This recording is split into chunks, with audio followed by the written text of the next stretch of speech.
কুত্তার বাচ্চা, তোর সাহস হয় কি করে? তুই আমার গায়ে ময়লা পানি মারছিস? আপু, আমি আপনাকে দেখতে পাইনি। আপনি হঠাৎ নিচে চলে আসছেন। তুই আমার গায়ে ইচ্ছে করে ফেলছিস, এর জন্য তোকে শাস্তি পেতে হবে। আমি তো বলছি আপনার গায়ে ইচ্ছে করে পানি মারি নাই। ঠিক আছে, আপনি যে শাস্তি দিবেন আমি মাথা পেতে নিব। তারপরেও আমার মরা বাবা মাকে গালি দিয়েন না। তুই এখনই আমার জামা পরিষ্কার করে দিবি এবং আগে 50 বার কান ধরে উঠবি আর বসবি। ঠিক আছে আপু, আপনি যা বলবেন আমি তাই করছি। কি আর করার, আপুর কথা মতো কান ধরে উঠতে বসতে লাগলাম। আপু রুমে গিয়ে জামা চেঞ্জ করে ময়লা জামা আমার সামনে দিয়ে রুমে চলে গেল। কান ধরা শেষ করে আপুর জামাগুলো নিয়ে ওয়াশরুমে চলে গেলাম। জামা পরিষ্কার করে ছাদের উপরে দিয়ে নিজের রুমে আসলাম। ওয়াশরুমে ঢুকে ফ্রেশ হয়ে কলেজে যাওয়ার জন্য রেডি হতে লাগলাম। রেডি হতে হতে আপনাদেরকে পরিচয়টা দিয়ে দিই। আমি রাসেল। দুনিয়ায় আপন বলতে কেউ নেই। মা আমাকে জন্ম দেওয়ার 5 মাস পর অসুস্থ হয়ে মারা যায়। এরপর বাবা আমাকে লালন পালন করে। কোনো রকম এসএসসি পাশ করার পর আব্বু রোড দুর্ঘটনায় মারা যায়। আব্বু রিক্সা চালিয়ে আমার পড়ালেখার খরচ চালিয়েছে। বাবা মারা যাওয়ার 1 মাস পর ঢাকায় চলে আসি। রাস্তা দিয়ে হাঁটতে আসি, কোথায় যাব কি করব কিছুই মাথায় আসছে না। এই ঢাকা শহরে আমার কেউ নেই, তাই যাওয়ার মতো স্থান নেই। সব ভেবে হাঁটতে হাঁটতেছি, হঠাৎ একটা গাড়ি এসে আমাকে ধাক্কা মারে। আমি রাস্তার একপাশে গিয়ে পড়ি। এরপর আর কিছু মনে নেই। যখন চোখ খুলি তখন দেখি আমি একটা হাসপাতালের কেবিনে শুয়ে আছি। আমার পাশে একজন বাবার বয়সী লোক বসে আছে। আমাকে চোখ খুলতে দেখে উনি বলল, যাক, অবশেষে তোমার জ্ঞান ফিরেছে। আজ একদিন পর তোমার জ্ঞান ফিরে এসেছে। আমার কি হয়েছে? আমি হাসপাতালে কেন? ওই দিন রাতে তুমি রাস্তা দিয়ে হাঁটতে হাঁটতে মাঝখানে চলে আসো। আমার ড্রাইভার কন্ট্রোল করতে না পেরে তোমাকে ধাক্কা মারে। তারপর আমি আর ড্রাইভার তোমাকে ধরে হাসপাতালে নিয়ে আসি। ও, আপনাকে অনেক ধন্যবাদ আমার জীবন বাঁচানোর জন্য। আচ্ছা, আমাকে বলো তো, তুমি রাস্তার মাঝখানে চলে আসলে কেন? আসলে দুনিয়ায় আপন বলতে আমার কেউ নেই। আম্মু জন্ম দেওয়ার 5 মাস পর অসুস্থ হয়ে মারা যায়। এরপর বাবা ছিল। 1 মাস আগে বাবা সড়ক দুর্ঘটনায় মারা যায়। এরপর ঢাকায় চলে আসি কাজের খোঁজে। এই ঢাকা শহরে আমার কেউ নেই, তাই কোথায় যাব কি করব এসব কিছু ভাবতে ভাবতে হাঁটতেছিলাম। তারপর কি হলো আপনি তো জানেন। কে বলেছে তোমার আপন কেউ নেই? আজ থেকে আমি তোমার সব। তুমি এখন থেকে আমার বাসায় থাকবে। আপনার পরিবারের মানুষ কি বলবে? আর আপনাকে তো আমি চিনি না। আমার পরিবারে আমি, স্ত্রী এবং একটা মেয়ে আছে। আর আমি হচ্ছি বাংলাদেশের টপ বিজনেসম্যান। তাদের মধ্যে একজন নাদিয়া গ্রুপ অফ কোম্পানির মালিক রহমান সিকদার। নাদিয়া হচ্ছে আমার মেয়ের নাম। আমি আপনার বাসায় যেতে পারি, কিন্তু আমাকে কোনো কাজ দিতে হবে। তুমি আমাকে আপনি করে বলছো কেন? এখন থেকে আঙ্কেল বলে রাখবে। আর তোমাকে এখন কোনো কাজ করতে হবে না। তুমি কতটুকু পর্যন্ত পড়াশোনা করেছো? জি, আমি এবার এসএসসি পাশ করেছি। ঠিক আছে, তাহলে তুমি আগে পড়ালেখা শেষ করো, তারপর আমার অফিসে চাকরি করবে। আপনি অনেক ভালো মনের মানুষ আঙ্কেল। দুনিয়া আপনার মতো মানুষ থাকলে মেধাবী ছেলেগুলো রাস্তায় থাকতে হতো না। আচ্ছা ঠিক আছে, তুমি এখন রেস্ট নাও। আমি ড্রাইভারকে ফোন দিয়ে বলছি, সে খাবার নিয়ে আসছে। খাবার খেয়ে ওষুধগুলো খেয়ে নেবে। আমি ডাক্তারের কাছে যাচ্ছি। এই কথা বলে আঙ্কেল কেবিন থেকে বেরিয়ে গেল। আজ 2 দিন পর আমাকে আঙ্কেলের বাসায় নিয়ে আসছে। আমাকে আন্টির সাথে পরিচয় করিয়ে দিল। আন্টির কথা শুনে বুঝতে পারলাম উনি আঙ্কেলের মতো অনেক ভালো মানুষ। বিকালে ওনার মেয়ে কলেজ থেকে আসার পর আমাকে তার সাথে পরিচয় করিয়ে দিছে। নাদিয়া আপুর কথা শুনে বুঝতে পারলাম উনিও অনেক ভালো মানুষ। আমাকে কত সহজে আপন করে নিচ্ছে। সুন্দরভাবে চলছিল আমার জীবন। আমাকে নাদিয়া আপুর কলেজে ভর্তি করিয়ে দিছে। নাদিয়া আপু প্রতিদিন ওনার সাথে করে কলেজে নিয়ে যায়, আবার নিয়ে আসে। নাদিয়া আপু এবার ইন্টার ফাইনাল ইয়ারে পড়ে, আর আমি প্রথম ইয়ারে। বয়সে আমার চেয়ে 2 বছরের বড় হবে। এভাবে দেখতে দেখতে একটা বছর কেটে গেল। কিন্তু হঠাৎ নাদিয়া আপুর ব্যবহার অন্যরকম হয়ে গেছে। আজ 1 মাস থেকে। আগে তো ভালো ছিল, কিন্তু হঠাৎ এত পরিবর্তন কেন? গতকাল রাতে অনেক বৃষ্টি হয়েছে, তাই ছাদে পাতা পড়ে পানি জমে গেছে। 1 বালতির মতো পানি হবে। আমি পানিগুলো কুড়ে নিচে ফেলে দিলাম। হঠাৎ নিচের দিকে তাকিয়ে দেখি নাদিয়া আপু চোখ মুখ লাল করে দাঁড়িয়ে আছে। এরপর দ্রুত নিচে নেমে আসলাম। তারপর কি হলো আপনারা তো জানেন। আপনাদের সাথে কথা বলতে বলতে রেডি হয়ে নিচে চলে আসলাম। নিচে এসে দেখি আপু নাই। তাই আমি খালাকে জিজ্ঞেস করলাম, খালা, নাদিয়া আপু কোথায়? উনি কি নাস্তা করবে না? নাদিয়া ম্যাম তো নাস্তা করে গাড়ি নিয়ে কলেজে চলে গেছে। ও আচ্ছা, ঠিক আছে, তাহলে তুমি আমাকে নাস্তা দাও। আমি আর কোনো কথা না বলে নাস্তা করে ব্যাগটা নিয়ে বাসার বাহিরে চলে আসলাম। তারপর একটা রিক্সা নিয়ে কলেজে যেতে লাগলাম। এবার আপনারা হয়তো বলবেন, আপনার আঙ্কেল আন্টি কোথায়? আসলে আঙ্কেল আন্টি গ্রামে আঙ্কেলের বাসায় গেছে। আজকে প্রায় 15 দিন হয়েছে। কবে আসবে সেটা এখনো বলে নাই। এই 15 দিন নাদিয়া আপু আমাকে গাড়ি করে কলেজে নিয়ে যায়নি। 15 দিন আগে শুধু গাড়িতে করে কলেজে নিয়ে যেত, কিন্তু আসার সময় নিয়ে আসতো না। আমি সেটা আঙ্কেল আন্টিকে বলি নাই, তাহলে আপুকে বকাঝকা করবে। আপু আমার সাথে খারাপ ব্যবহার করছে ঠিকই, কিন্তু কখনো গায়ে হাত তোলে নাই। আজকে আমার দোষের কারণে থাপ্পড় মেরেছে। আমার দরকার ছিল নিচে তাকিয়ে পানিগুলো ফেলার, তাহলে আর আপুর গায়ে পড়তো না। কথা বলতে বলতে কলেজে চলে আসলাম। পকেটে হাত দিয়ে দেখি মানিব্যাগ আনতে ভুলে গেছি। সব পকেটে হাত দেখি 30 টাকার মতো আছে। রিক্সা ভাড়া মিটিয়ে কলেজের গেট দিয়ে ভিতরে ঢুকলাম। তারপর ক্লাসের সামনে চলে গেলাম। দেখি স্যার পড়া শুরু করে দিছে। স্যার, ভিতরে আসতে পারি? আরে রাসেল, তুমি আজকে তো দেরি কেন কলেজ আসতে? আসলে স্যার, বাসায় একটু কাজ ছিল, সেগুলো শেষ করে আসতে দেরি হয়ে গেছে। ঠিক আছে, এখন গিয়ে সিটে বসো। Okay sir. আমি আর কোনো কথা না বলে রাফির পাশে গিয়ে বসলাম। রাফি বলল, কি রে, তোর গাল লাল হয়ে আছে কেন? শালা, স্যার ধরতে পারি নাই। তুই শালা কিভাবে ধরলি? শোন, আমি তোর বেস্ট ফ্রেন্ড, তোর চেহারার দিকে তাকালে আমি সব বুঝতে পারি। এখন বল, লাল হয়ে আছে কেন? নাদিয়া আপু কি তোর গায়ে হাত তুলেছে? তোকে কলেজ ছুটি হওয়ার পর সব খুলে বলবো। রাফি আর কোনো কথা বলল না। আসলে আমরা দুজন বেস্ট ফ্রেন্ড। আমি আমার সব কিছু ওর সাথে শেয়ার করি, আর রাফি তার সব কিছু আমার সাথে শেয়ার করে। রাফির বাবা আঙ্কেলের মতো একজন বিজনেসম্যান। সবগুলো ক্লাস শেষ করে দুই বন্ধু বাহিরে আসলাম। এবার বল, নাদিয়া আজকে তোকে কেন মেরেছে? আসলে আমি আজকে সকালে, তারপর সব কিছু খুলে বললাম। এই জন্য বুঝি তোর গায়ে হাত তুলবে? হাত তো তুলেছে, আবার কান ধরে উঠবোস করিয়েছে, জামা কাপড় পরিষ্কার করিয়েছে। আচ্ছা, এসব কথা বাদ দেই, আমারই ভুল ছিল নিচে তাকিয়ে পানিগুলো ফেলার। হ্যাঁ, ঠিক আছে, চল আজকে তোকে বাসায় নামিয়ে দিয়ে আসি। ঠিক আছে, চলো। না করলাম না, কারণ আমার কাছে টাকা নেই। রাফির কাছ থেকে অনেক টাকা নিয়েছি, আবার টাকা দিতে গেলে নেয় না। নিজের কাছে খারাপ লাগে টাকার কথা বলতে। কথা বলতে বলতে বাসায় চলে আসলাম। রাফি গাড়ি নিয়ে চলে গেল। আসার সময় আপুকে কলেজে দেখলাম না, মনে হয় কোথাও গেছে। বাসার ভিতরে ঢুকে কলিং বেল চাপ দিলাম।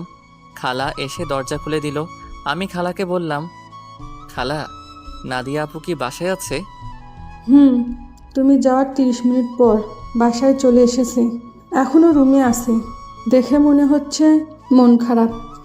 ঠিক আছে খালা, আমি রুমে গেলাম। আমি ফ্রেশ হয়ে আসছি, তুমি টেবিলে খাবার দাও। ঠিক আছে, যাও।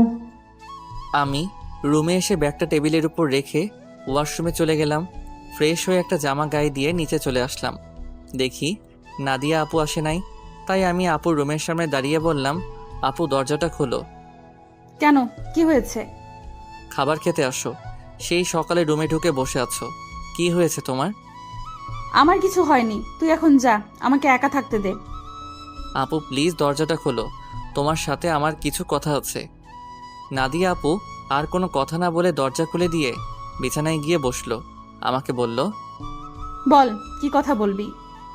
আপু, তুমি সকালের ওটা নিয়ে আমার উপর রেগে আছো। তোমার যদি শাস্তি দেওয়া কম হয় তাহলে তুমি আমাকে আরও শাস্তি দাও, আমি মাথা পেতে নিব। তারপরেও তুমি না খেয়ে থেকো না। নাদিয়া আপু আর কোনো কথা না বলে বিছানা থেকে উঠে এসে আমাকে জড়িয়ে ধরল। তখন আপু বলল, তুই আমাকে ক্ষমা করে দে রাসেল, আমি তোর উপর রাগ করে নেই। আমি একটা ছেলেকে ভালোবাসি, কিন্তু ছেলেটা অন্য একটা মেয়েকে ভালোবাসে, তাই ওর উপরে রাগ করে তোর সাথে খারাপ ব্যবহার করছি। তুই আমাকে মাফ করে দে। আজকে তোর গায়ে হাত তুলে নিজের কাছে অনেক খারাপ লাগছে, তাই ক্লাস না করে বাসায় চলে আসি। নাদিয়া আপু কান্না করে কথাগুলো বলল। আপু, আমি কিছু মনে করি নাই। আমি জানি তোমার হয়তো কিছু হয়েছে, তাই তুমি আমার সাথে এরকম করছো। তুমি একটা বার ওই ছেলেটাকে দেখিয়ে দিও, আমি ওকে আবার তোমার কাছে নিয়ে আসবো। না রে, ও আর আমাকে ভালোবাসে না। ও আমার সাথে প্রেমের অভিনয় করছে, আমি সেটা বুঝতে পারিনি। মন খারাপ করো না, দেখবে আস্তে আস্তে সব ঠিক হয়ে যাবে। তুমি ফ্রেশ হয়ে আসো, দুজনে একসাথে খাবার খাবো। ঠিক আছে, তুই বস, আমি ফ্রেশ হয়ে আসছি। নাদিয়া আপু ফ্রেশ হতে চলে গেল। আমি বিছানায় বসে আপুর মোবাইলটা টিপতে লাগলাম। গ্যালারিতে ঢুকে দেখি একটা ছেলের অনেকগুলো ছবি। তার মানে এই ছেলের সাথে প্রেম করত। ছেলেটা দেখতে অনেক সুন্দর। আমি ওই ছেলের কাছে কিছুই না। অবাক করার বিষয় হলো ওই ছেলের সাথে আপুর একটা ছবিও দেখলাম না। আমি মোবাইলটা বিছানায় রেখে দিলাম। কিছুক্ষণ পর আপু ওয়াশরুম থেকে বেরিয়ে আসলো। আমি তার দিকে তাকিয়ে মাথা নিচু করে ফেললাম। আপু মনে হয় বিষয়টা বুঝতে পেরেছে, তাই আপু বলল, আসলে আমার মনে ছিল না তুই যে আমার রুমে। আমি ওয়াশরুমে ঢুকে জামা কাপড় গায়ে দিচ্ছি।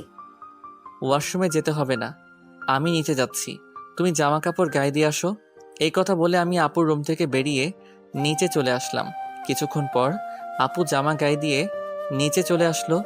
একটা কথা আপনাদেরকে বলে দেই, আমি নাদিয়াকে নিজের বড় আপুর মতো জানি। দুজনে একসাথে খাবার খেতে লাগলাম। খাবার খেয়ে যে যার রুমে চলে আসলাম। বিছানায় শুয়ে মোবাইলটা হাতে নিয়ে রাফিকে ফোন দিয়ে সব কিছু খুলে বললাম। তারপর আরও কিছুক্ষণ কথা বলে ঘুমিয়ে গেলাম। সকালে হঠাৎ কে যেন আমার গায়ে পানি মেরে ভিজিয়ে দিল। আমি এক লাফে উঠে গেলাম। সামনে তাকিয়ে দেখি নাদিয়া আপু হাতে বালতি নিয়ে দাঁড়িয়ে দাঁড়িয়ে হাসতে আছে। তার মানে এটা আপুর কাজ। তখন আমি আপুকে বললাম, আপু তুমি এটা কি করলে? আমার গায়ে পানি দিলে কেন? তোকে সেই সকাল থেকে ডাকছি, তোর ওঠার খবর নেই, তাই বাধ্য হয়ে তোর গায়ে পানি মারছি। তাই বলে তুমি পানি মারবে? দেখো পুরো শরীর ভিজে গেছে। ভালো হয়েছে, এখন কথা না বলে গোসল করে রেডি হয়ে নিচে আয়। ঠিক আছে, কিন্তু আজকে হঠাৎ আমাকে ডাকতে আসলে কেন? হঠাৎ কোথায়? 1 মাস তোকে ডাকি নাই। এর আগে তো প্রতিদিন সকালে তোকে ডেকে তুলছি। আর কি কারণে তোকে 1 মাস ডাকি নাই সেটা তুই খুব ভালো করে জানিস। ঠিক আছে তুমি যাও, আমি ফ্রেশ হয়ে আসছি। তাড়াতাড়ি আয়। বলে নাদিয়া আপু রুম থেকে বেরিয়ে গেল। আমি দাঁড়িয়ে না থেকে ওয়াশরুমে ঢুকে গোসল করে রেডি হয়ে কলেজের ব্যাগটা কাঁধে নিয়ে নিচে চলে আসলাম। কিছুক্ষণ পর আপু আসলো। দুজনে একসাথে নাস্তা করে গাড়ি নিয়ে কথা বলতে বলতে কলেজে চলে আসলাম। আপু গাড়ি পার্কিং করে বলল, তোর ক্লাস শেষ হলে আমার জন্য অপেক্ষা করবি, দুজনে একসাথে বাসায় যাব। ওকে ঠিক আছে। আপু আর কোনো কথা না বলে তার ক্লাসে চলে গেল। হঠাৎ পিছন থেকে রাফি বলল, কি রে, কেমন আছিস? এই তো ভালো আছি, তুই কেমন আছিস? আমিও ভালো আছি। আজকে তাহলে আপু তোকে কলেজে নিয়ে আসলো? হুম, আপু এখন আগের মতো হয়ে গেছে। এতদিন একটা ছেলের কারণে আমার সাথে খারাপ ব্যবহার করছে। ওই শালাকে যদি সামনে পাইতাম তাহলে অবস্থা খারাপ করে দিতাম। ওসব কথা বাদ দেই, এখন ক্লাসে চল। ঠিক আছে চল। আমি আর রাফি ক্লাসে চলে আসলাম। কিছুক্ষণ পর স্যার ক্লাসে আসলো। সবগুলো ক্লাস শেষ করে আমি আর রাফি বাইরে চলে আসলাম। রাফি, তাহলে তুই বাসায় যা, আমি আপুর জন্য অপেক্ষা করছি। দুজনে একসাথে বাসায় যাব। ওকে ঠিক আছে। রাফি আমার থেকে বিদায় নিয়ে চলে গেল। আমি আপুর জন্য অপেক্ষা করতে লাগলাম। কিছুক্ষণ পর দেখি আপু তার বান্ধবীদের সাথে ক্লাস থেকে বেরিয়ে আসতেছে। আমাকে দেখে তার বান্ধবীদের বিদায় আমার সামনে আসলো। কি রে, কোন সময় তোর ক্লাস শেষ হয়েছে? এই তো 30 মিনিট আগে। ও, আমার একটা এক্সট্রা ক্লাস ছিল তাই আসতে দেরি হয়ে গেছে। কোনো সমস্যা নেই, তুমি গাড়ি নিয়ে আসো। তুই দাঁড়া, আমি গাড়ি নিয়ে আসছি। আপু গাড়ি নিয়ে আমার সামনে আসলো। তারপর আপুর সাথে সামনের সিটে বসলাম। দুজনে কথা বলতে বলতে বাসায় চলে আসলাম। আপু তার রুমে চলে গেল। আমি আমার রুমে চলে আসলাম। ফ্রেশ হয়ে নিচে এসে আপু আর আমি একসাথে খাবার খেয়ে রুমে চলে আসলাম। দেখতে দেখতে 1 মাস চলে গেল। এখন আপুর সাথে আগের থেকে অনেক ফ্রি হয়ে গেছি। এখন আপু আমার সব সময় খেয়াল রাখে। কলেজে কোনো মেয়ের সাথে কথা বলতে দেয় না, আমাকে শাসনের উপর রাখে। আপুর এসব আমার অনেক ভালো লাগে। আমি আপুকে কিছু বলি না। এখন ওই ছেলের কথা আপু একদম মাথা থেকে ঝেড়ে ফেলে দিছে। আমার সাথে সব সময় দুষ্টুমি করে। বড় বোন হিসেবে ছোট ভাইয়ের সাথে করতেই পারে। আমি আপুকে সব সময় নিজের বড় বোনের চোখে দেখি। আঙ্কেল আন্টি তারা বাসায় চলে এসেছে। আঙ্কেল এখন আগের মতো অফিস দেখাশোনা করে। আমাদের কলেজ আজকে 1 মাসের জন্য ছুটি দিয়েছে, কারণ কলেজে নতুন করে রং লাগাবে। তাই 1 মাস কলেজ বন্ধ থাকবে। রাতে সবাই একসাথে খাবার খাচ্ছি। তখন আঙ্কেল বলল, শুনছি তোদের কলেজ নাকি 1 মাসের জন্য বন্ধ থাকবে। আব্বু কলেজে কিছু কাজ করবে তাই বন্ধ দিয়েছে। তাহলে তুই আর রাসেল তোর নানার বাড়ি থেকে কিছুদিন ঘুরে আয়। সবসময় তোরা দুজন বাসায় থাকিস, কোথাও যাস না। আমি না হয় যাব, কিন্তু রাসেল কি আমার সাথে যাবে? রাসেল যাবে না কেন? আসলে আন্টি, আমার বাসা থেকে বাইরে কোথাও ঘুরতে যেতে ভালো লাগে না। এটা তো আর অন্য কোথাও যেতে বলছি না, আমার বাপের বাড়ি যেতে বলছি। রাসেল আমার সাথে না গেলে আমিও কোথাও যাব না। ঠিক আছে আপু, আমি তোমার সাথে যাব। এবার খুশি? অনেক খুশি। তাহলে কালকে সকালে তোরা দুজনে রওনা দে। আর তোরা কি গাড়ি নিয়ে যাবি? না আব্বু, আমরা বাসে করে যাব। ঠিক আছে, তোরা যেটা ভালো বুঝিস। কেউ আর কোনো কথা না বলে খাবার খেতে লাগলো।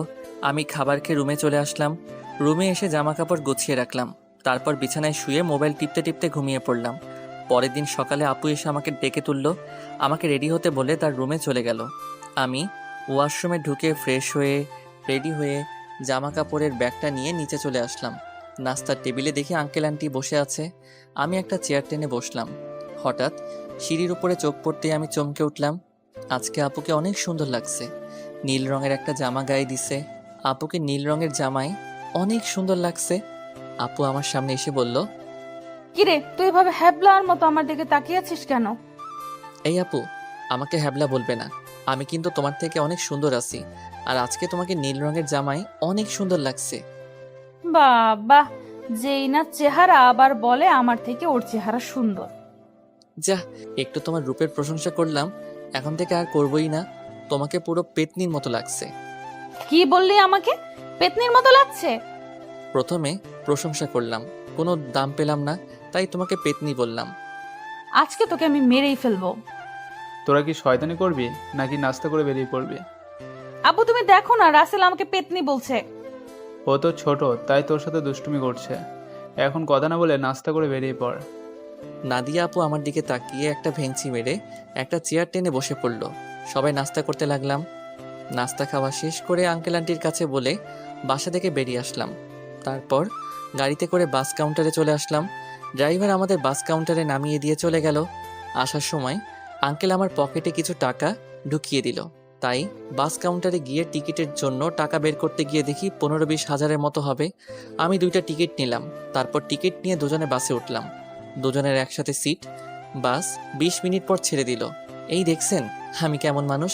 নাদিয়া আপুর নানার বাড়ির কথা বলতে ভুলে গেছি। আপুর নানার বাড়ি যশোরে। আমি কখনো যাইনি, কিন্তু আপুকে একবার যেতে দেখেছি, তাই আপু সব চিনে। শোন, নানার বাড়িতে গিয়ে কোনো মেয়ের সাথে কথা বলতে পারবি না, আর রিয়ার থেকে দূরে দূরে থাকবি।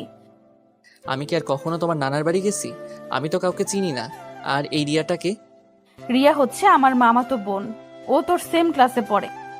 ঠিক আছে, কিন্তু ও যদি আমার সাথে কথা বলতে আসে তখন কি করব? তুই বলবি না।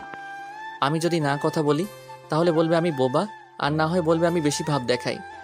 কথা বলবি, কিন্তু বেশি কথা বলতে পারবি না। ঠিক আছে। আমি মনে মনে বললাম, আগে তো রিয়া মেয়েটাকে একবার দেখি, পছন্দ হলে তার সাথে প্রেম করব। এই নাদিয়া আপুর জন্য আজ পর্যন্ত কোনো মেয়ের সাথে প্রেম করতে পারলাম না। তো যাই হোক, দুজনে কানে হেডফোন লাগিয়ে গান শুনতে লাগলাম। বাস এসে একটা রেস্টুরেন্টে থামলো। তখন আমি নাদিয়া আপুর দিকে তাকিয়ে দেখি ঘুমিয়ে আছে। আমি আপুকে ডাক দিলাম, আপু।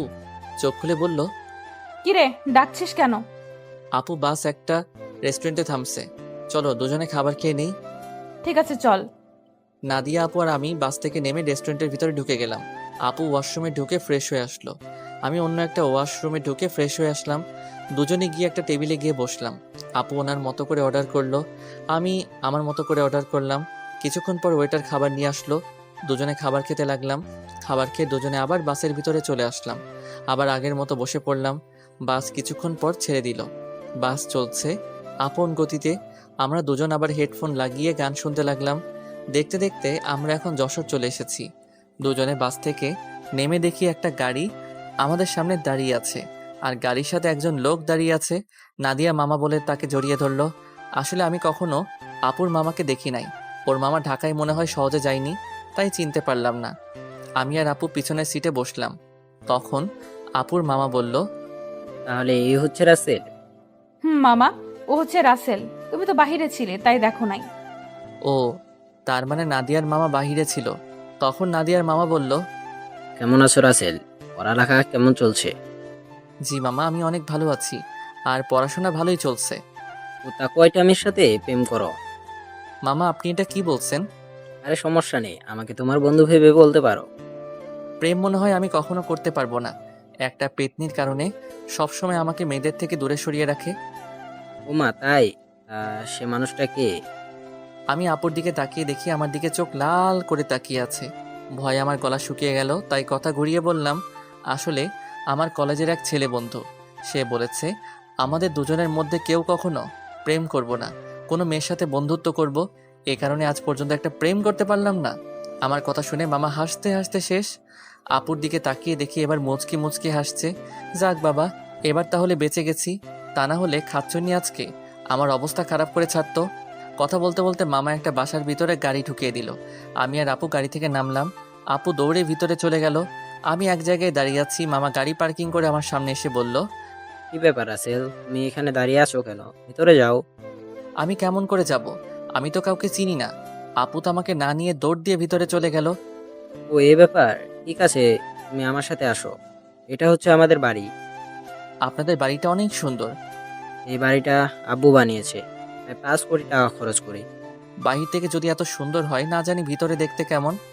তুমি ভিতরে আসো, তারপর দেখো কেমন লাগে।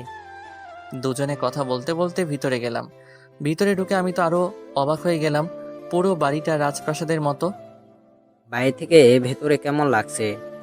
অনেক সুন্দর মামা। গ্রামের ভিতরে আমাদের বাড়িটা 1 নম্বরে আছে, এমন বাড়ি আর কোথাও নেই। হুম। ঠিক আছে, তুমি পরে গিয়ে হাতের ডান পাশের রুমে চলে যাও। যতদিন এই বাড়িতে থাকবে ততদিন ওই রুমেই থাকবে। ওকে, ঠিক আছে মামা। এই বলে আমি সিঁড়ি বেয়ে উপরে উঠলাম। তারপর হাতের ডান পাশে রুমে ঢুকে গেলাম। ভিতরে ঢুকে দেখি রুমটা অনেক সুন্দর। আমি কাঁধের ব্যাগটা বিছানায় রেখে জামা কাপড় বের করে ওয়াশরুমে ঢুকে গেলাম। গোসল করে একটা জামা গায়ে দিয়ে রুম থেকে বেরিয়ে আসতেই কারোর সাথে ধাক্কা খেয়ে নিচে পড়ে গেলাম। নিচে তাকিয়ে দেখি আমি একটা মেয়ের গায়ের উপরে পড়ে আছি। মেয়েটা দেখতে খুবই সুন্দর, যে কোনো ছেলে দেখলে প্রেমে পড়ে যাবে। তো যাই হোক, আমি তাড়াতাড়ি মেয়েটার উপর থেকে উঠে গেলাম।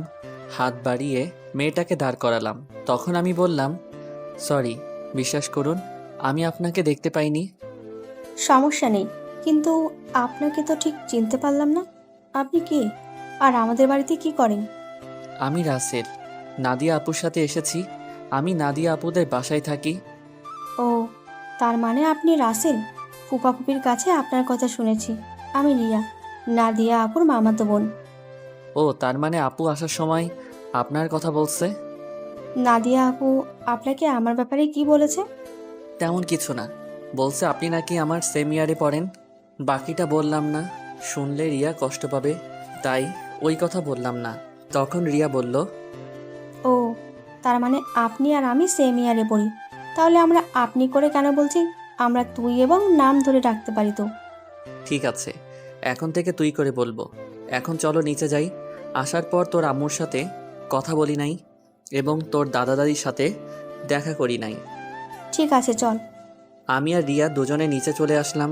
আপুর দিকে তাকিয়ে দেখি আমার দিকে চোখ লাল করে তাকিয়ে আছে, মনে হয় আমাকে গিলে খাবে। আসসালামু আলাইকুম মামি, কেমন আছো তুমি? আমি ভালো আছি। তুমি কেমন আছো? আমাদের বাসায় তো কখনো আসোই না, তোমাকে অনেকবার বলেছি আসার জন্য। আমি ভালো আছি মামি। আসলে মামি, আমার বাসা থেকে কোথাও যেতে ভালো লাগে না। আপু আমাকে নিয়ে এসেছে। নাদিয়া যদি না বলতো তাহলে বুঝি আসতে? আসলে তেমন কিছু না মামি। আচ্ছা, এসব কথা বাদ দাও তো। এখন বলো, নানা নানি কোথায়? তাদের তো দেখছি না। আসলে আব্বু আম্মুকে নিয়ে তার ভাইয়ের বাসায় বেড়াতে গেছে। বুড়ো বয়সে ঘুরতে গেছে তারা? বুড়ো হলে বুঝি যেতে পারে না? আমি সেটা বলি নাই, মানে তাদের ভালোবাসা বুড়ো বয়সে এখনো আছে। এত কথা না বলে খাবার খা। খাবার খেয়ে তুই আমার রুমে আসবি, তোর সাথে আমার কথা আছে। ঠিক আছে আপু, আর কোনো কথা না। খাবার খেয়ে নিজের রুমে চলে আসলাম। কিছুক্ষণ রেস্ট নিয়ে আপুর রুমের সামনে গিয়ে বললাম, আপু ভিতরে আসবো? আয় বস। আমি ভিতরে ঢুকে দেখি আপুর চোখ দিয়ে পানি পড়ছে। তখন আমি আপুকে বললাম, আপু তোমার কি হয়েছে? তোমার চোখ দেখে বোঝা যাচ্ছে তুমি মনে হয় কান্না করছো। তোকে আসার সময় কি বলছি, তোর মনে নেই? তুই রিয়ার সাথে কথা বলছিস কেন? বারে, কথা বললে সমস্যা কোথায়? তোমাকে বলছি না আমি বেশি কথা বলবো না। ঠিক আছে, তুই এখন আমার রুম থেকে কোথাও যাবি না, আমার রুমে বসে থাকবি। আপু পুরোটা রাস্তায় জার্নি করে আসছি, তাই ভাবছি একটা ঘুম দিমু। তাহলে আমার রুমে ঘুমিয়ে পড়, তোর রুমে যাওয়া লাগবে না। যদি বাড়ির মানুষ অন্য কিছু ভাবে তখন কি হবে? এই বাসার সবাই জানে আমি তোর থেকে বড়, তাহলে অন্য কিছু ভাববে কেন? কথা না বলে ঘুমিয়ে পড়।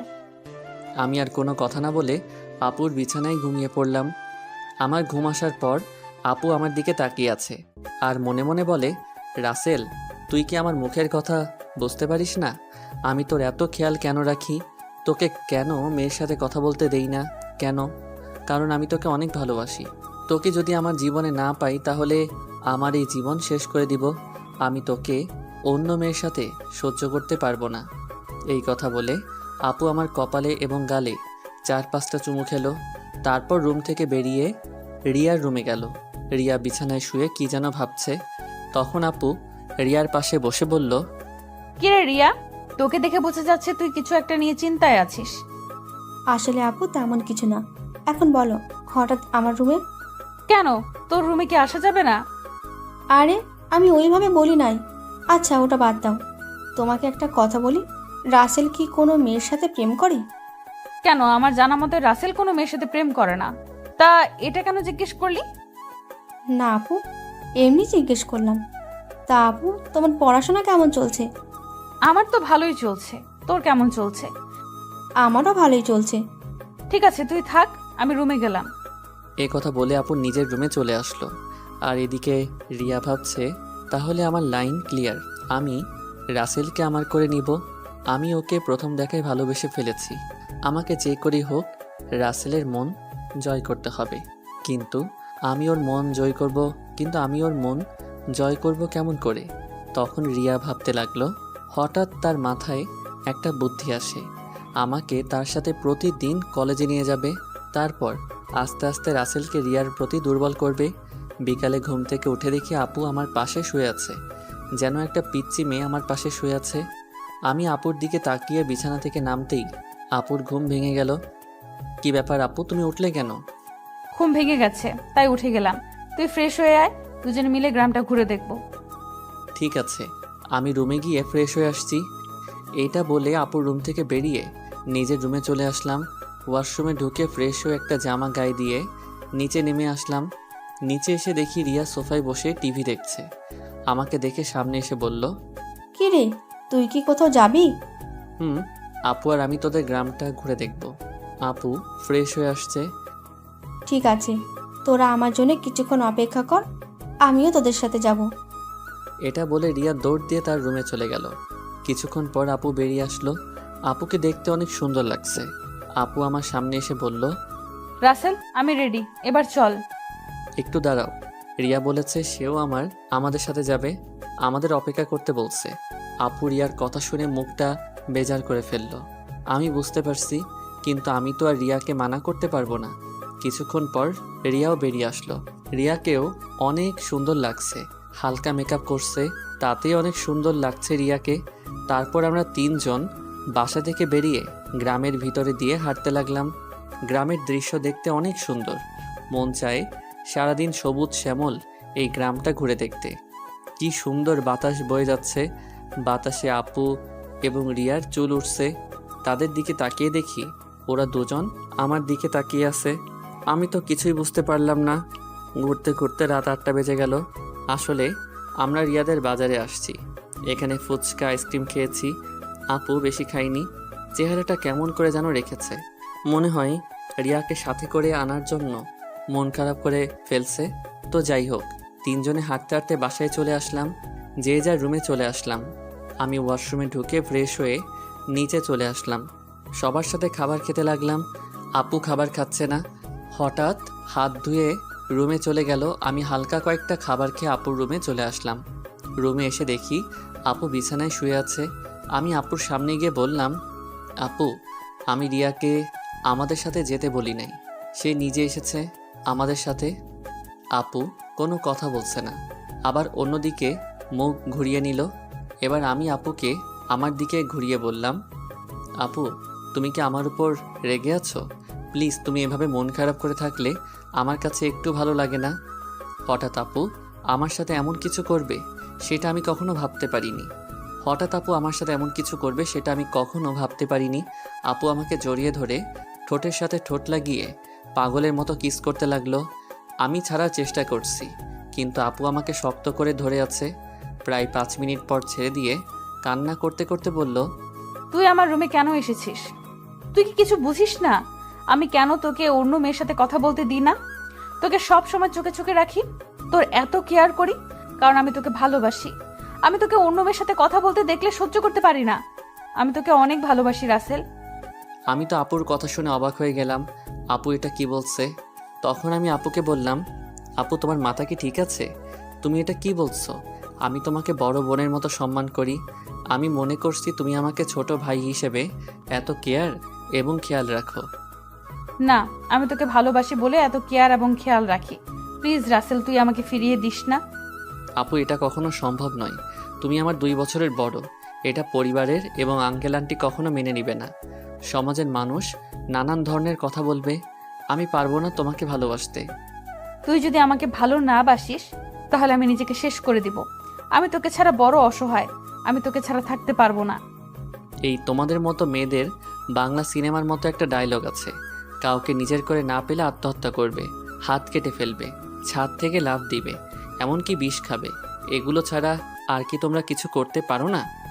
যাকে ভালোবাসি তাকে যদি নিজের করে না পাই, তাই মেয়েরা এসব করতে বাধ্য হয়। আমি তোকে সত্যিই অনেক ভালোবাসি। আপু আমি তোমাকে বোনের মতো জানি। আমি তোমাকে কখনো ভালোবাসতে পারবো না। তুমি এসব বিষয়ে আমার সাথে কথা বললে আমি তোমাদের সবাইকে ছেড়ে চলে যাব। না না, তুই কোথাও যাস না। তোকে না দেখলে আমি থাকতে পারবো না। ঠিক আছে, আমি আর কখনো তোকে ভালোবাসার কথা বলবো না। কথাটা যেন মনে থাকে। আগে যেভাবে চলতে এখনও সেভাবে চলবে। আমি এখন রুমে গেলাম। এটা বলে নিজের রুমে চলে আসলাম। রুমে এসে বিছানায় শুয়ে আপুর কথাগুলো ভাবতে লাগলাম। আপু এটা কেমন করে বলল? আঙ্কেল আন্টি যদি জানতে পারে তাহলে আমাকে বাসা থেকে বের করে দিবে। তারপর আমি কোথায় যাব? এইসব কিছু ভাবতে ভাবতে কখন যে ঘুমিয়ে গেছি মনে নাই। সকালে রিয়া রুমে এসে ডাকতে লাগলো, ওই রাসেল, ওঠ তাড়াতাড়ি। কি হয়েছে, ডাকছিস কেন? আজকে তুই আমার সাথে কলেজ যাবি, তাই তোকে ডাকতে আসলাম। আমি তোর কলেজে যাব কেন? আমি তো তোর কলেজে পড়ি না। সেটা তো আমি জানি, তোকে আমাদের কলেজটা ঘুরে দেখাবো। তাড়াতাড়ি ওঠ। ঠিক আছে তুই যা, আমি ফ্রেশ হয়ে আসছি। রিয়া আর কোনো কথা না বলে আমার রুম থেকে বেরিয়ে গেল। আমি বিছানা থেকে উঠে ওয়াশরুমে ঢুকে ফ্রেশ হয়ে রেডি হয়ে নিচে চলে আসলাম। নিচে এসে দেখি মামা মামি নাস্তার টেবিলে বসে আছে। আমি গিয়ে একটা চেয়ার টেনে বসলাম। তা রাসেল, রাতে ঘুম কেমন হয়েছে? অনেক ভালো ঘুম হয়েছে মামা। তা তুমি এত সকালে ঘুম থেকে উঠলে কেন? রিয়া আমাকে ঘুম থেকে উঠিয়ে দিল। তার সাথে কলেজে যাওয়ার জন্য আমাকে নাকি তাদের কলেজটা ঘুরে দেখাবে। ও ঠিক আছে, তোমরা নাস্তা করো, আমি নাদিয়াকে ঘুম থেকে ডেকে তুলছি। আপু এখনো ঘুম থেকে উঠে নাই? এখনো তো উঠে নাই, গতকাল রাতে অল্প কয়েকটা খাবার খেয়েছে। মেয়েটার হঠাৎ কি হলো? কি আর হবে, মনে হয় ভালো লাগছে না তাই খাবার কম খেয়েছে। হঠাৎ রিয়া এসে একটা চেয়ার টেনে আমার পাশে বসলো। তখন রিয়া বলল, কি হয়েছে আম্মু? তোমরা কি নিয়ে কথা বলছো? ওর নাদিয়া আপুর কথা বলছে। মেয়েটা হঠাৎ কি হয়েছে? আপুর আবার কি হবে? কালকে তো আমাদের সাথে সুন্দরভাবে ঘোরাঘুরি করছে। মনে হয় অনেক হাঁটাহাঁটি করাতে শরীর খারাপ লাগছে। হয়তো তাই হবে। ঠিক আছে, তোরা নাস্তা করে কলেজে যা, আমি নাদিয়াকে ঘুম থেকে উঠলে তাকে জিজ্ঞাসা করব। কেউ আর কোনো কথা না বলে নাস্তা খেতে লাগলো। আর আমি তো জানি আপু কেন এমন করছে। আপু যেটা চাচ্ছে সেটা কখনোই সম্ভব নয়। আমি কখনো আপুকে ওই রকম চোখে দেখি নাই। রিয়া আর আমি নাস্তা করে মামাকে বলে বাসা থেকে বেরিয়ে আসলাম। তখন রিয়া বলল, আচ্ছা রাসেল, দেখ তো আমাকে কেমন লাগছে। আমি তো এতক্ষণ রিয়ার দিকে খেয়াল করি নাই। আজকে রিয়াকে অনেক সুন্দর লাগছে। রিয়ার সৌন্দর্য ফুটে তুলছে তার ঠোঁটের পাশের তিলটাই। তখন আমি বললাম, আজকে তোকে অনেক সুন্দর লাগছে। যে কোনো ছেলে দেখলে প্রেমে পড়ে যাবে। কোনো ছেলে পড়ার দরকার নেই, তুই পড়লে হবে। ওই বিড়বিড় করে কি বলছিস? কিছু না, একটা রিক্সা ডাক দে। বাসায় গাড়ি থাকতে রিক্সা করে কলেজে যাবি কেন? আমার মন বলছে তুই একটা রিক্সা ডাক দে। ওই একটা রিক্সা ডাক দিব কেন? আমরা তো দুইজন এখানে, একটা রিক্সায় কি করে যাব? ওই হারামি, এই রিক্সা করে আমি আর তুই যেতে পারবো না। বেশি কথা না বলে রিক্সা ডাক দে। ঠিক আছে, দিচ্ছি। একদিনের পরিচয় তুই আমার সাথে এইভাবে ঝগড়া করছিস? তোর সাথে তো এখনো কিছু করি নাই, তাড়াতাড়ি রিক্সা ডাক দে। আমি আর কোনো কথা না বলে একটা রিক্সা ডাক দিলাম। দুজনে রিক্সায় উঠলাম। তখন রিয়া বলল, আচ্ছা রাসেল, তুই কি কখনো প্রেম করেছিস কোনো মেয়ের সাথে? আমার দ্বারা এসব হবে না। আমার সাথে কোনো মেয়ে প্রেম করবে না। আমার চেহারা ভালো না। কে বলেছে তোর চেহারা খারাপ? তুই দেখতে অনেক সুন্দর। সুন্দর হলে কি হবে? আপু তো আমাকে কোনো মেয়ের সাথে প্রেম করতে দিবে না, আর আমিও মনের মতো কাউকে পাইনি। আশেপাশে তাকালে তো পেতে পারিস। আমার পাশে তুই ছাড়া আর তো কেউ নেই, তাহলে পাবো কি করে? আরে পাগল, তোকে কি আমি অন্য কারো কথা বলেছি? আমাকে কি চোখে পড়ে না? কি রে, চুপ করে আছিস কেন? তোর কলেজ আর কত দূর? এই তো সামনেই। তারপর দুজনে কথা বলতে বলতে রিয়ার কলেজের সামনে চলে আসলাম। আমি রিক্সা ভাড়া দিলাম। রিয়া আমাকে মানা করছে, কিন্তু তারপরেও আমি ভাড়া দিছি। দুজনে গেট দিয়ে কলেজের ভিতরে ঢুকলাম। হঠাৎ কয়টা মেয়ে আমাদের সামনে আসলো। তাদের একটা মেয়ে বলল, কি রে রিয়া, তোর সাথে উনি কে? আগে তো কখনো দেখিনি। আরে আমার মনে হয় কি আমাদের রিয়ার বয়ফ্রেন্ড, দেখতে কিন্তু অনেক সুন্দর। যদি রিয়ার আগে আমি দেখতাম তাহলে ওর সাথে প্রেম করতাম। আইসে, তোর যে চেহারা, এই চেহারা এইরকম ছেলে কখনোই পাবি না। ওই তোরা কি চুপ করবি? রীতি মিতু, তোরা জানিস ওকে? ও হচ্ছে আমার ফুফাতো ভাই রাসেল। তুই তো কখনো আমাদের তোর ফুফাতো ভাইয়ের কথা বলিস নাই। আমি যদি জানতাম আমার ফুফাতো ভাই আছে, তাহলে তো তোদের অবশ্যই বলতাম। তোরা তো আমার ফুফাতো বোন নাদিয়া আপুকে চিনিস, ওনার ছোট ভাই। ও আচ্ছা, তা ভাইয়া কেমন আছেন? আমি এতক্ষণ ওদের কথা শুনে মাথা নিচ করে রাখলাম, আর রিয়ার কথা শুনে তো আমি আরও অবাক হয়ে গেলাম। সে ওদের সত্যিটা বলে নাই। তখন আমি বললাম, প্রথম কথা হচ্ছে আমাকে ভাইয়া বলে ডাকা যাবে না। আমি তোমাদের সাথে সেম ইয়ারে পড়ি, আর আলহামদুলিল্লাহ আমি আছি। আপনারা সবাই কেমন আছেন? যেহেতু আমাদের সাথে পড়েন, তাহলে আমাদের আপনি না তুই করে বলবেন। আমরাও ভালো আছি। ঠিক আছে, পরে কথা বলা যাবে, এখন ক্লাসে চল। আমি বলি কি, তোরা ক্লাসে যা, আমি বাসায় চলে যাই। আমি এখানে থেকে কি করব? তুই আমাদের সাথে ক্লাসে যাবি। যদি তোদের স্যার এবং ছাত্রছাত্রী কিছু বলে? তাও কথা ঠিক। আচ্ছা, তাহলে তুই বাসায় চলে যা। দুপুর 1টার সময় আমাকে এসে নিয়ে যাস। আমি ঠিক আছে বলে কলেজ থেকে বেরিয়ে একটা রিক্সা নিয়ে বাসায় চলে আসলাম। বাসায় কলিং বেল চাপ দেওয়ার পর মামি এসে দরজা খুলে দিল। আমাকে দেখে বলল, কি ব্যাপার রাসেল, তুমি চলে আসলে কেন? আমি কলেজে থেকে কি করব, তাই চলে আসলাম। রিয়া বলেছে তাকে দুপুরে গিয়ে নিয়ে আসতে। ও ঠিক আছে, তুমি রুমে যাও, আমি তোমার জন্য ওপরে কফি নিয়ে আসছি। আমি এখন কফি খাবো না। আপু কি ঘুম থেকে উঠেছে? নাস্তা করে এখনো রুমে আছে। ঠিক আছে। আমি আপুর রুমে গেলাম বলে ভিতরে ঢুকে আপুর রুমে চলে গেলাম। আপুর রুমে এসে দেখি কার সাথে যেন মোবাইলে হেসে হেসে কথা বলছে। আমাকে দেখে ফোন কেটে দিল। তখন বলল, আমি তোমার রুমে আসলে সমস্যা কোথায়, আর তুমি কার সাথে কথা বলছো? সেটা কি তোকে বলতে হবে? আপু, তুমি আমার সাথে এইভাবে কথা বলছো কেন? তোর সাথে আমার কথা বলতে ভালো লাগছে না, তুই আমার রুম থেকে বেরিয়ে যা। আমি আর কোনো কথা না বলে আপুর রুম থেকে বেরিয়ে আমার রুমে চলে আসলাম। বিছানায় বসে ভাবতে লাগলাম, আপুর হঠাৎ কি হলো। আমার মনে হয় তার ভালোবাসা মেনে না নেওয়ার কারণে আমার উপর রেগে আছে। আপুর এমন কথায় কেন জানি আমার অনেক খারাপ লাগছে।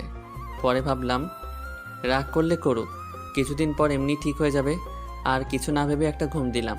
দুপুরের দিকে ঘুম থেকে উঠে দেখি 1টা বাজার 10 মিনিট বাকি আছে। তাই কোনো রকম ফ্রেশ হয়ে মামিকে বলে বাসা থেকে বেরিয়ে একটা রিক্সা নিয়ে রিয়ার কলেজের সামনে চলে আসলাম। কলেজের সামনে এসে দেখি রিয়া তার বান্ধবীদের সাথে বাহিরে দাঁড়িয়ে আছে। আমাকে দেখে ঋতু আর মিতুর থেকে বিদায় নিয়ে আমার সাথে রিক্সায় উঠে বসলো। তোর আসতে লেট হলো কেন?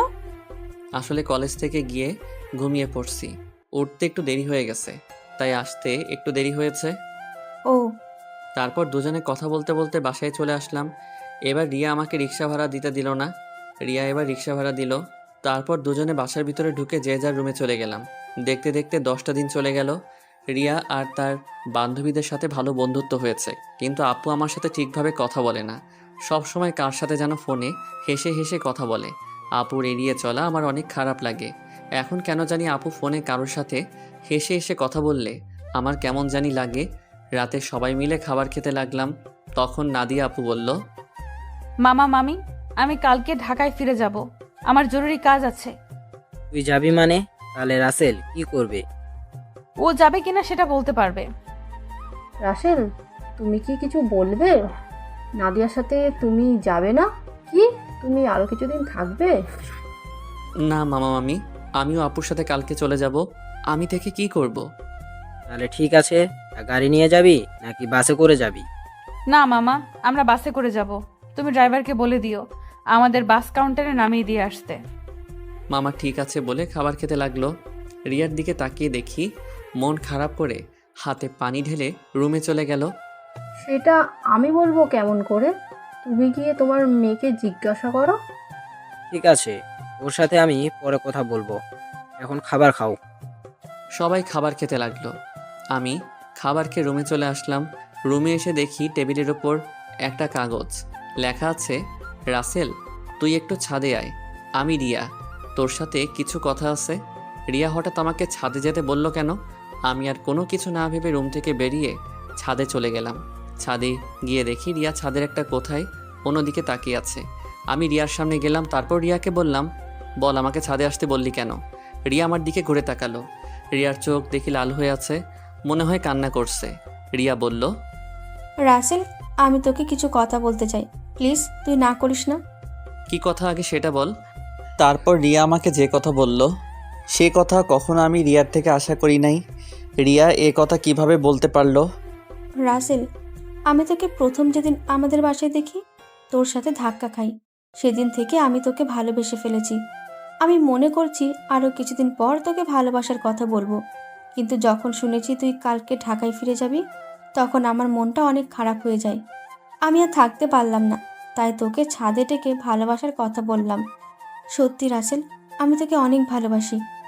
এ কথা বলে রিয়া আমাকে জড়িয়ে ধরলো। আমি রিয়াকে বন্ধু ছাড়া অন্য কিছু ভাবি নাই, তাই ওর সাথে এত ফ্রি হয়েছি। কিন্তু রিয়া যে আমাকে ভালোবাসার কথা বলবে তা আমি কখনো ভাবিনি। আমি রিয়াকে আমার থেকে ছেড়ে বললাম, দেখ রিয়া, আমি তোকে বন্ধু ছাড়া অন্য কিছু কখনো ভাবিনি। আমি তোকে ভালোবাসতে পারবো না। তুই প্লিজ রাগ করিস না। তুই আমার থেকে অনেক ভালো ছেলে পাবি। আমাকে তুই ভুলে যা। রিয়া আমার কথা শুনে জোরে জোরে কান্না করে দিল। তারপর রিয়া বলল, তুই কেন আমাকে ভালোবাসতে পারবি না? আমি কি দেখতে খারাপ? কেন ভালোবাসতে পারবো না সেটা আমি বলতে পারবো না, আর তুই দেখতে অনেক সুন্দর। ঠিক আছে, জোর করে তো আর কারো ভালোবাসা পাওয়া যায় না, কিন্তু আমি তোকে কখনো ভুলতে পারবো না। তোকে আমি অনেক ভালোবেসে ফেলেছি। প্লিজ তুই পাগলামি করিস না, দেখবি তুই আমার থেকে ভালো ছেলে পাবি। ঠিক আছে, আমি রুমে গেলাম। এ কথা বলে রিয়া ছাদ থেকে নেমে গেল। এই কারণে মেয়েদের সাথে বন্ধুত্ব করি না। আমি আর কিছু না ভেবে ছাদ থেকে নেমে নিজের রুমে চলে গেলাম। বিছানায় শুয়ে পড়লাম। পরের দিন সবার থেকে বিদায় নিয়ে আমি আর আপু বেরিয়ে আসলাম। রিয়া আর আমার সামনে আসে নাই। ড্রাইভার আমাদের বাস কাউন্টারে নামিয়ে দিয়ে চলে গেল। আসার সময় আপু একটা কথাও বলে নাই আমার সাথে। আপুর এত পরিবর্তনে আমার অনেক খারাপ লাগছে। আপুর দুষ্টুমিগুলো, কেয়ার করা, সব কিছু মিস করছি। আগে ঢাকায় ফিরে যাই, তারপর আপুর সাথে কথা বলবো। টিকিট কেটে দুজনে বাসে উঠলাম। দুজনের সিট একসাথে পড়েছে। আপু জানালার পাশে গিয়ে বসলো। দেখতে দেখতে আমরা ঢাকায় এসে পৌঁছে গেলাম। ড্রাইভার আঙ্কেল আমাদের নেওয়ার জন্য গাড়ি নিয়ে অপেক্ষা করছে। আমি আসার সময় ড্রাইভার আঙ্কেলকে ফোন দিয়ে আসতে বলেছি। দুজনে বাস থেকে নেমে গাড়িতে গিয়ে বসলাম। আমি ড্রাইভার আঙ্কেলের সাথে সামনের সিটে বসলাম। আপু পিছনের সিটে গিয়ে বসলো। আপুর দিকে তাকিয়ে দেখি কার সাথে যেন মোবাইলে চ্যাটিং করছে। আমি আপুর থেকে চোখ সরিয়ে নিলাম। কিছুক্ষণ পর বাসায় চলে আসলাম। আপু গাড়ি থেকে নেমে ভিতরে চলে গেল। আমি জামা কাপড়ের ব্যাগ নিয়ে ভিতরে গেলাম। আন্টি বলল, কি ব্যাপার রাসেল, তোমরা তো তাড়াতাড়ি বাসায় আসলে যে? আরও কিছুদিন থাকতে। আন্টি আপুর নাকি কাজ আছে, তাই চলে আসলাম। আর 10 দিন তো থেকে আসলাম। ঠিক আছে, তুমি রুমে গিয়ে ফ্রেশ হয়ে আসো, আমি টেবিলে খাবার দিচ্ছি। ঠিক আছে আন্টি। এই বলে নিজের রুমে চলে আসলাম। রুমে এসে ওয়াশরুমে ফ্রেশ হয়ে নিচে চলে আসলাম। একটা চেয়ার টেনে বসলাম। আপুকে দেখলাম না টেবিলে। তখন আমি আন্টিকে বললাম, আন্টি আপু কোথায়? আপু খাবার খাবে না? ও তো খাবার খেয়ে রুমে চলে গেছে, তুমি খেয়ে নাও। ও, আমি আর কোনো কথা না বলে খাবার খেয়ে রুমে চলে আসলাম। দেখতে দেখতে আরও 10টা দিন চলে গেল। আপুর সাথে কথা বলতে গেলে আমার সাথে কথা বলে না। এই 10টা দিন অনেক কষ্টে কেটেছে। রিয়াদের বাসায় তেমন কষ্ট পাইনি, কারণ রিয়ার সাথে দুষ্টামি করতে করতে দিন পার হয়ে গেছে। কিন্তু এখানে তো আপুই আমার সাথে সবসময় দুষ্টামি করত। আমি এখন বুঝতে পেরেছি, আপুর সাথে কথা না বলতে পারলে আমি অচল। আপুর আগের দুষ্টামিগুলো খুব মিস করছি। আমার মনে হয় আমিও আপুকে ভালোবেসে ফেলেছি। কিন্তু আন্টি আঙ্কেল কি আমাদেরকে মেনে নিবে? সমাজের মানুষ কি বলবে? আপুকে দেখি এখন সবসময় হাসি খুশি থাকে, কার সাথে যেন মোবাইলে সারাদিন কথা বলে। আপু কি তাহলে অন্য কাউকে ভালোবাসে? না, আমার মনের কথা আপুকে খুলে বলতেই হবে। রাতে রাফিকে ফোন দিয়ে বললাম কলেজের সামনে দেখা করতে। সে কি বলে? আমি একটা জামা গায়ে দিয়ে বাসা থেকে বেরিয়ে একটা রিক্সা নিয়ে কলেজের সামনে চলে গেলাম। কিছুক্ষণ পর দেখি রাফি বাইক নিয়ে আমার সামনে আসছে। রাফি বাইক সাইড করে আমার সামনে এসে বলল, কি রে, হঠাৎ জরুরি দেখা করতে বললি কেন? আসলে তোর সাথে একটা কথা আমি শেয়ার করি নাই, এখন না করেও পারছি না। কি কথা বল। তাহলে শোন। তারপর রিয়াদের বাসা এবং আপুদের বাসা দেখে সব কিছু খুলে বললাম।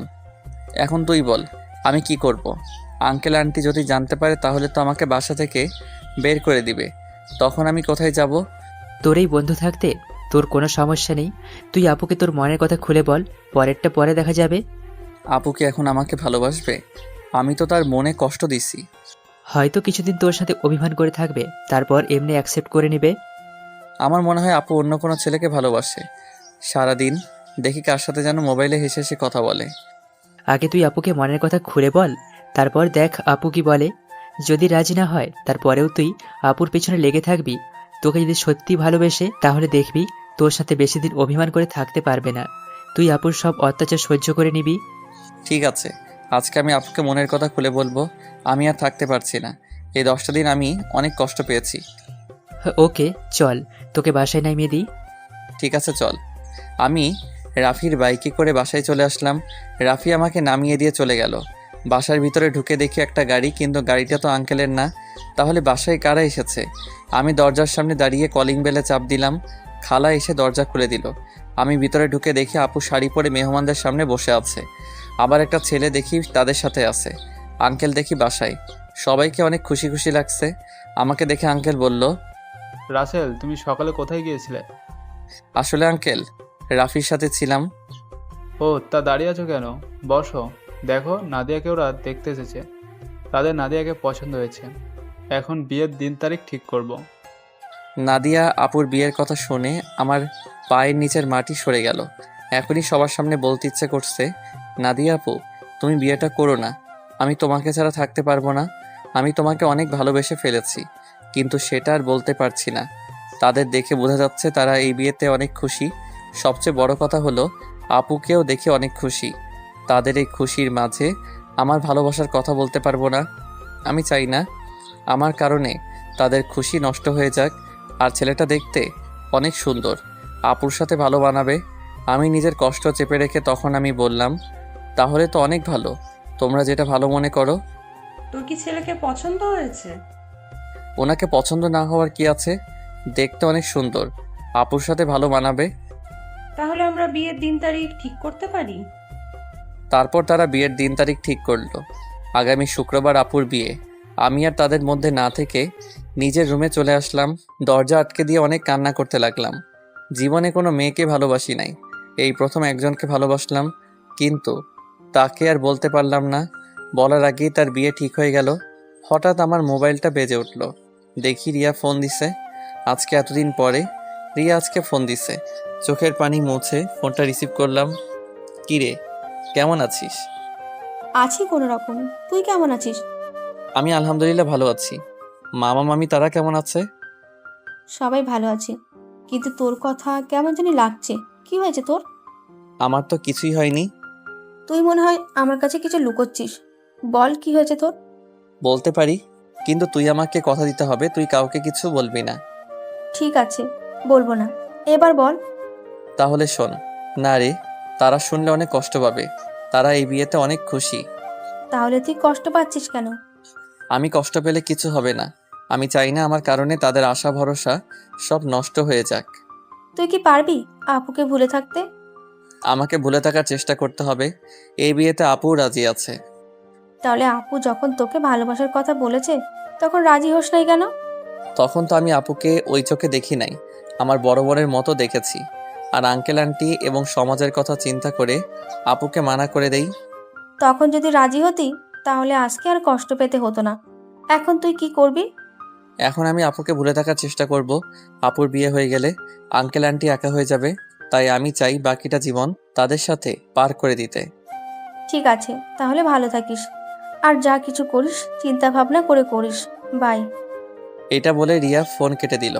আমার চোখ দিয়ে আবার পানি পড়তে শুরু করলো। কান্না করতে করতে নিচে ঘুমিয়ে গেলাম। রাতে সবাই টেবিলে বসে খাবার খেতে লাগলাম। তখন আঙ্কেল বলল, রাসেল, আমি চাই নাদিয়ার বিয়ের সব কিছু তুমি করবে। ঠিক আছে আঙ্কেল। আরে রাসেল, তোমার চোখ দুটো লাল হয়ে আছে কেন? কি হয়েছে তোমার? আসলে আন্টি, চোখে কি যেন পড়েছে, তাই লাল হয়ে গেছে। চিন্তা করবেন না, এমনি ঠিক হয়ে যাবে। আমি নাদিয়া আপুর দিকে তাকিয়ে দেখি এক মনে খাবার খেয়ে যাচ্ছে। আমি তার থেকে চোখ সরিয়ে হালকা খাবার খেয়ে রুমে চলে আসলাম।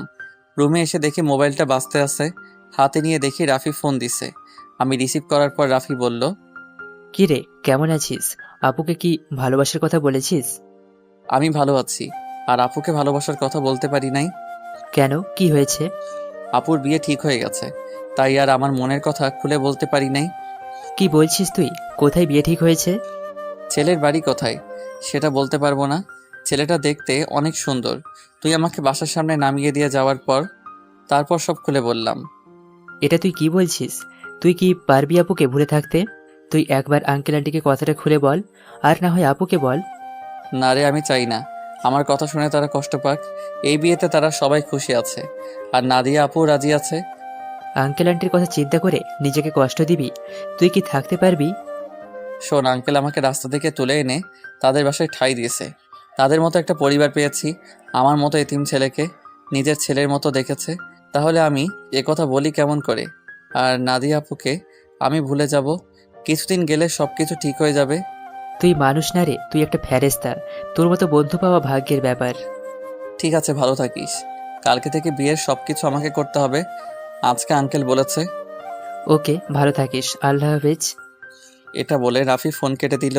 আমি নিজেকে যতই শক্ত রাখার চেষ্টা করি, কিন্তু আমি তা পারছি না। বারবার আপুর চেহারাটা চোখের সামনে ভেসে আসছে। আর কিছু না ভেবে ঘুমিয়ে পড়লাম। সকালে ঘুম থেকে উঠতে দেরি হয়ে গেছে। আজকে আমাকে কেউ ডাকতে আসে নাই, মনে হয় কাজে কামে বিজি সবাই। আমি বিছানা থেকে নেমে ওয়াশরুমে চলে গেলাম। ফ্রেশ হয়ে একটা জামা গায়ে দিয়ে নিচে আসলাম। নিচে এসে একজনকে দেখে আমি পুরো অবাক হয়ে গেলাম। এ আর কেউ নয়, আপুর সাথে যে ছেলের বিয়ে ঠিক হয়েছে সেই ছেলে। আমি এখনও ওনার নাম জানি না। আমাকে দেখে ডাক দিল, আসসালামু আলাইকুম দুলাভাই, কেমন আছেন? আলহামদুলিল্লাহ, ভালো আছি। তুমি কেমন আছো? আমিও ভালো আছি। দুলাভাই নামটা তো জানা হলো না, তা হঠাৎ বিয়ের আগে শ্বশুরবাড়িতে? আমার নাম রনি, নিজেদের অফিস দেখাশোনা করছি। আর আজকে নাদিয়াকে নিয়ে মার্কেটে যাব বিয়ের কেনাকাটা করতে। আমি চাই নাদিয়ার পছন্দ মতো সব কিছু কিনে দিতে। খুব ভালো। তা আপু কোথায়? নাদিয়া রেডি হয়ে আসছে, তুমিও আমাদের সাথে চলো। না দুলাভাই, আঙ্কেল আমাকে বিয়ের সব কিছুর দায়িত্ব দিছে। আমি নাস্তা করে বাইরে গিয়ে বিয়ের কার্ডের অর্ডার, ডেকোরেশন সব কিছু করে আসতে হবে। আমার হাতে অনেক কাজ, আপনি আপুকে নিয়ে যান। তোমার যখন কাজ আছে তাহলে তো আর জোর করা যাবে না। চলুন, নাস্তা করবেন? আমি বাসা থেকে করে এসেছি, তুমি করে নাও। ঠিক আছে বলে নাস্তার টেবিলে চলে আসলাম। খালা আমাকে নাস্তা দিয়ে গেল। হঠাৎ সিঁড়ির উপর চোখ গেল, দেখি আপু সুন্দরভাবে সেজে গুজে নিচে নামছে। আপুকে দেখতে অনেক সুন্দর লাগছে। আপু আমার দিকে তাকাতেই আমি চোখ সরিয়ে নিলাম। তারপর তারা দুজনে বাসা থেকে বেরিয়ে গেল। আমি হালকা নাস্তা করে বাসা থেকে বেরিয়ে রিক্সা নিয়ে রাফিদের বাসার সামনে চলে আসলাম। ভাড়া মিটিয়ে কলিং বেল চাপ দিলাম। কিছুক্ষণ পর রাফির আম্মু দরজা খুলে দিল। আসসালামু আলাইকুম আম্মু, কেমন আছো? কে তোর আম্মু? আমি তোর আম্মু না। আম্মু, কাজে অনেক বিজি ছিলাম, তাই তোমার সাথে দেখা করতে পারি নাই। প্লিজ আম্মু, তুমি আমার উপর রাগ করে থেকো না। আম্মু আমাকে জড়িয়ে ধরে কপালে 2টা চুমু দিল। তারপর বলল, এতদিন পর তোর এই আম্মুর কথা মনে পড়েছে? সরি আম্মু, আমার ভুল হয়ে গেছে, আর কখনো এমন ভুল করব না। ঠিক আছে, এখন ভিতরে আয়। রাফি তার রুমে আছে, তুই ওর রুমে যা, আমি কফি পাঠিয়ে দিচ্ছি। ঠিক আছে আম্মু। আমি ভিতরে ঢুকে ওপরে রাফির রুমে যেতে লাগলাম। এবার আপনাদের বলি, রাফির আম্মু জানে আমার আব্বু আম্মু নেই, আমি একটা এতিম ছেলে। তখন রাফির আম্মু আমাকে বলে, কে বলেছে তোর আব্বু আম্মু নেই? আজকে আমি তোর আম্মু, এখন থেকে আমাকে আম্মু বলে ডাকবি। এখন আমার 2 ছেলে। এরপর থেকে রাফির আম্মুকে আমি আম্মু বলে রাখি। রাফির রুমে এসে দেখি রাফি বিছানায় শুয়ে মোবাইল টিপতে আছে। কিরে, তুই কখন আসলি? এই তো কিছুক্ষণ আগে। তা তুই আসবি, আমাকে তো বললি না। আমি তো এমনি আসি নাই, আপুর বিয়ের সব দায়িত্ব আঙ্কেল আমাকে দিছে। আমি তো একা একা সব কিছু করতে পারবো না, তাই তোকে নিয়ে সব কিছু করবো। নিজের ভালোবাসার মানুষের বিয়ের সব দায়িত্ব তুই পালন করবি? তোর কি একটু কষ্ট হচ্ছে না? কষ্ট হলে তো কিছুই করার নেই। আঙ্কেল আন্টির সুখের জন্য আমি সব কিছু করতে রাজি আছি। এখন তাড়াতাড়ি রেডি হয়ে নে, হাতে অনেক কাজ আছে। হ্যাঁ ঠিক আছে, তুই বস, আমি ফ্রেশ হয়ে আসছি। এই বলে রাফি ওয়াশরুমে ঢুকে ফ্রেশ হয়ে আসলো। আম্মু এসে আমাদের কফি দিয়ে গেল। দুজনে কফি খেয়ে আম্মুর থেকে বিদায় নিয়ে বাইরে চলে আসলাম। বাইক নিয়ে দুজনে বেরিয়ে পড়লাম। প্রথমে বিয়ের কার্ডের অর্ডার দিলাম, তারপর বাকি যে কাজ ছিল সব কিছুর কাজ সেরে বাসায় চলে আসলাম। রাফি আমাকে বাসার সামনে নামিয়ে দিয়ে চলে গেল। আমি বাসার ভিতরে ঢুকে কলিং বেল চাপ দেওয়ার পর খালা এসে দরজা খুলে দিল। সব কাজ শেষ করে আসতে সন্ধ্যা হয়ে গেছে। আমি আর বাহিরে দুপুরে খাবার খেলাম। ভিতরে ঢুকে দেখি আঙ্কেল আন্টি সোফায় বসে কফি খাচ্ছে আর কথা বলছে। আমাকে দেখে আঙ্কেল ডাক দিল। আমি গিয়ে তাদের পাশে বসলাম। রাসেল, সব কাজ কি শেষ? জি আঙ্কেল, কালকে সকালে ডেকোরেশনের সব লোক মালপত্র নিয়ে চলে আসবে, আর বিয়ের কার্ড কালকে বিকালে নিয়ে আসতে বলছে। ফুলের লোক গায়ে হলুদের দিন সকালে আসবে। ঠিক আছে, তুমি এখন রুমে গিয়ে ফ্রেশ হয়ে কিছুক্ষণ রেস্ট নাও, কালকে আবার কাজে লেগে পড়তে হবে। ঠিক আছে আঙ্কেল। এই বলে নিজের রুমে চলে আসলাম। ওয়াশরুমে ঢুকে ফ্রেশ হয়ে বিছানায় শুয়ে পড়লাম। রাতে খাবার খাওয়ার জন্য খালা ডেকে গেছে, তাই বিছানা থেকে উঠে নিচে চলে আসলাম। টেবিলের সামনে গিয়ে দেখি আঙ্কেল আন্টি আর আপু বসে আছে। আমি একটা চেয়ার টেনে বসলাম। আন্টি খাবার বেড়ে দিল। আপুর দিকে তাকিয়ে দেখি এক মনে খাবার খেয়ে যাচ্ছে। আমার দিকে একটা বার তাকালো না। আমি খাবার খেয়ে নিজের রুমে চলে আসলাম। তারপর বিছানায় শুয়ে পড়লাম। পরের দিন বিকালে বিয়ের কার্ড নিয়ে আসলাম। তখন আমি আঙ্কেলকে বললাম, আঙ্কেল বিয়ের কার্ডগুলো কি করব? তোমার বন্ধু বান্ধব কতজন আছে তাদের একটা করে দিয়ে আসো, আমি কিছু রাখছি, আর বাকিগুলো নাদিয়াকে দিয়ে আয়। আঙ্কেল আমার তেমন বন্ধু নেই, আমার একমাত্র বন্ধু শুধু রাফি এবং তার পরিবার। ঠিক আছে, তাদের বিয়ের কার্ড দিয়ে এসো, আমি কিছু রাখছি, বাকিগুলো নাদিয়াকে দিয়ে আয়। আঙ্কেল কিছু কার্ড রাখলো, বাকিগুলো নিয়ে আপুর রুমের সামনে গেলাম। বাহির থেকে বললাম, আপু ভিতরে আসতে পারি? আয়। আমি ভিতরে ঢুকে দেখি আপু বিছানায় বসে আছে, কিন্তু অবাক করার বিষয় হলো আপুর চোখ দুটো লাল হয়ে আছে। আমাকে দেখে বলল, কেন এসেছিস? আসলে আপু, আঙ্কেল বলেছে বিয়ের কার্ডগুলো তোমাকে দিতে, তোমার বন্ধু বান্ধবকে দেওয়ার জন্য। ঠিক আছে, রেখে যা। আমি বিছানার উপরে কার্ডগুলো রেখে যেই না রুম থেকে বেরিয়ে যাব, তখন আপু আমাকে পিছন থেকে জড়িয়ে ধরে কান্না করে দিল। আমি আপুকে আমার দিকে ঘুরিয়ে বললাম, আপু তুমি কান্না করছো কেন? তুই কি মানুষ নাকি অন্য কিছু? আপু হঠাৎ এই কথা বললে কেন? আমাকে রিয়া ফোন করে সব বলে দিছে। তুই আমাকে ভালোবাসার কথা বললি না কেন? আমি তোমাকে যেদিন বলতে যাব সেদিন দেখি তোমাকে ছেলেপক্ষ দেখতে এসেছে, তাই আর বলি নাই। তুই তো আমাকে একটাবার বলে দেখতি, তোকে আমি এখনো অনেক ভালোবাসি। সেটা আর কখনো সম্ভব না। তোমার বিয়ে ঠিক হয়ে গেছে, এই বিয়েতে আঙ্কেল আন্টি অনেক খুশি। আমি চাই না তাদের মনে কষ্ট দিতে, এছাড়া আমার কোনো উপায় নেই। ঠিক আছে, তুই যখন মা বাবার সুখের কথা চিন্তা করে আমাকে বিয়ে করবি না, তাহলে আমি রনিকে বিয়ে করব। কিন্তু কখনো রনিকে স্বামীর অধিকার দিব না। আমি তোকে ভালোবাসি আর সারা জীবন বেঁচে যাব। আপু তুমি এমন পাগলামি করো না, আমাকে তুমি ভুলে যাও। নিজের বাবা মার কথা একটাবার চিন্তা করো, তোমার বিয়েতে তারা অনেক খুশি। তুই আমার রুম থেকে বেরিয়ে যা। যে ছেলে নিজের ভালোবাসার মানুষকে অন্য ছেলের হাতে তুলে দিতে রাজি আছে, সে কখনো কাউকে ভালোবাসতে পারে না। আমি আর কোনো কথা না বলে নিজের রুমে চলে আসলাম। নিজের চোখ দিয়ে 2 ফোঁটা পানি পড়ে গেল। আপু আমি তোমাকে অনেক ভালোবাসি। তুমি যদি আমার জায়গায় হতে তাহলে তুমি তাই করতে। আমার কিছু করার নেই। দেখতে দেখতে বিয়ের দিন চলে এসেছে। আপুর বিয়েতে সবাই এসেছে। আজকে আপুর গায়ে হলুদ। আপুকে স্টেজে আনা হয়েছে। এক এক করে সবাই আপুকে হলুদ লাগাতে লাগলো। আমি একটু দূরে দাঁড়িয়ে দাঁড়িয়ে দেখতে লাগলাম। হলুদ শাড়িতে আপুকে অনেক সুন্দর লাগছে, যেন একটা পরী সামনে বসে আছে। রিয়া আমার সামনে এসে বলল, কি রে, এখানে দাঁড়িয়ে আছিস কেন? এমনি দাঁড়িয়ে আছি। তুই কি মনে করেছিস আমি কিছু বুঝি না? এখনো সময় আছে, তুই মামা মামিকে সব কিছু খুলে বল। না রে, আমি চাই না তাদের মনে কষ্ট দিতে। তোর কি কষ্ট হচ্ছে না? আমি চুপ হয়ে গেলাম। মনে মনে বললাম, আমার ভিতরটা ফেটে যাচ্ছে, কিন্তু আমি এখন কি করব? আমাকে চুপ থাকতে দেখে রিয়া আবার বলল, কি রে, কথা বলছিস না কেন? আমার ভালো লাগছে না, তুই আমাকে একটু একা থাকতে দে। রিয়া আর কোনো কথা না বলে চলে গেল। হঠাৎ আঙ্কেল আমার সামনে এসে বলল, কি ব্যাপার রাসেল, তুমি এখানে দাঁড়িয়ে আছো কেন? যাও, নাদিয়াকে হলুদ লাগিয়ে আসো। যাচ্ছি আঙ্কেল বলে স্টেজে উঠে নাদিয়া আপুর সাথে বসলাম। আপু আমার দিকে করুণ চোখে তাকালো। আমি একটু হলুদ আপুর গালে লাগিয়ে দিলাম, তারপর মিষ্টি আপুর মুখের সামনে ধরলাম, কিন্তু আপু খাচ্ছে না, আমার দিকে তাকিয়ে আছে।